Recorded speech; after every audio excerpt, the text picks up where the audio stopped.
السلام علیکم ورحمۃ اللہ وبرکاتہ۔ یہ واٹس ایپ پر ایک اسلامی بھائی نے ایک بہت اہم سوال پوچھا ہے۔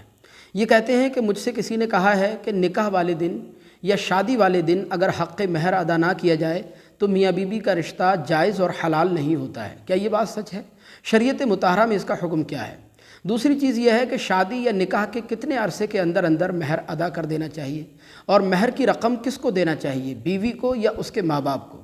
تیسری بات یہ ہے کہ حق مہر کی رقم کم سے کم کتنی ہونی چاہیے، یعنی کم سے کم کتنا مہر باندھا جائے؟ جواب عنایت فرمائیں۔ بسم اللہ الرحمن الرحیم۔ دیکھیں، اچھی طرح ذہن نشین کر لیں کہ مہر جو ہوتا ہے یہ عورت کا حق ہوتا ہے، اور مہر کی وجہ سے عورت کی عزت اور شرافت اور بھی زیادہ بڑھ جاتی ہے۔ یہی وجہ ہے کہ نکاح کے وقت اگر مہر کا تذکرہ نہ بھی کیا جائے تب بھی وہ شوہر پر واجب ہو جاتا ہے، کیونکہ وہ عورت کا حق ہے۔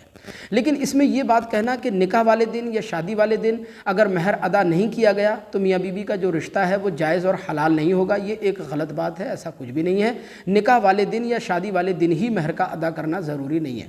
دوسری بات جو آپ نے پوچھی ہے کہ نکاح یا شادی کے کتنے عرصے کے اندر اندر مہر کو ادا کر دینا چاہیے اور کس کو دینا چاہیے، تو چونکہ میں نے آپ کے سامنے بیان کیا کہ مہر عورت کا حق ہے، لہذا ہماری شریعت مطہرہ میں حکم یہ ہے کہ جس کسی کا کوئی حق آپ کے اوپر آتا ہو تو آپ کوشش یہ کریں کہ جتنی جلدی ممکن ہو سکے حق والے کا حق اس تک پہنچا دیں۔ اب چونکہ مہر بھی عورت کا حق ہے، لہذا آپ کی کوشش یہ ہونی چاہیے کہ جتنی جلدی ممکن ہو سکے حق مہر آپ ادا کر دیں، مہر کی رقم بیوی کو دے دیں، کیونکہ یہ عورت کا حق ہے۔ اب رہی یہ بات کہ مہر کی رقم کس کو دی جائے، تو چونکہ یہ عورت کا حق ہے تو عورت کو ہی دی جائے گی، اس کے ماں باپ کو یا اس کے بہن بھائیوں کو، عزیز و اقارب کو دینا جائز نہیں ہے۔ عورت کا حق ہے، عورت کو ہی دیا جائے۔ تیسری بات جو آپ نے پوچھی ہے کہ کم سے کم مہر کتنا باندھا جائے، تو دیکھیں کم سے کم مہر کی مقدار جو متعین کی گئی وہ تقریباً 10 درہم کے بقدر چاندی، یعنی 3 تولے، یا موجودہ وزن کے حساب سے دیکھیں تو تقریباً 30 گرام 618 ملی گرام چاندی یا اس کی قیمت ہے۔ اور زیادہ سے زیادہ مہر کی کوئی مقدار متعین اور مقرر نہیں کی گئی، جتنے پر دونوں فریق راضی ہو جائیں اتنا ہی مہر دینا واجب ہوگا۔